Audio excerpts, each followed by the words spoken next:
Yang patek lah. Pisang apa ni, Wak? Tanduk. Pisang tanduk.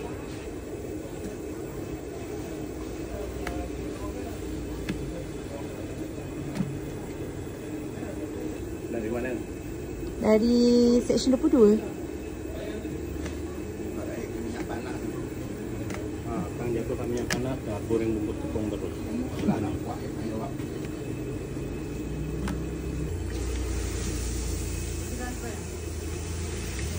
Wak main seorang je lah. Saya memang seorang. Dah berapa lama berniaga? Dah lama lah, dah jemu juga. Ya. Berapa puluh tahun? 1997. Lamanya. Dekat sini, area sini lah. Dulu kat sana jalan masuk.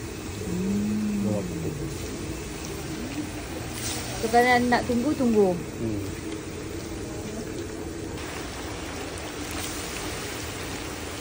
Pink RM1 kan, Wak? Ya.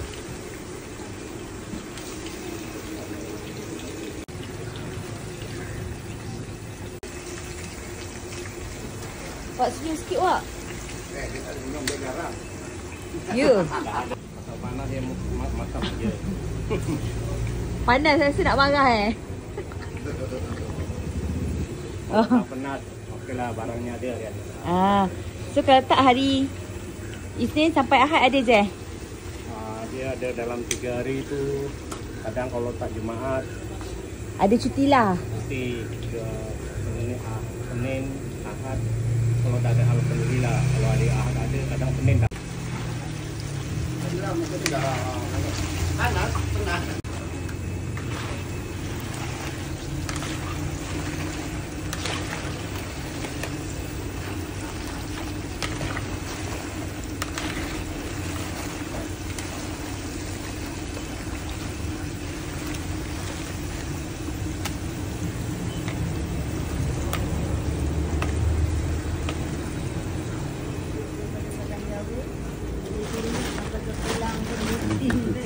Saya duduk Serdang tau. Ini. Wah, cakap tidak mau.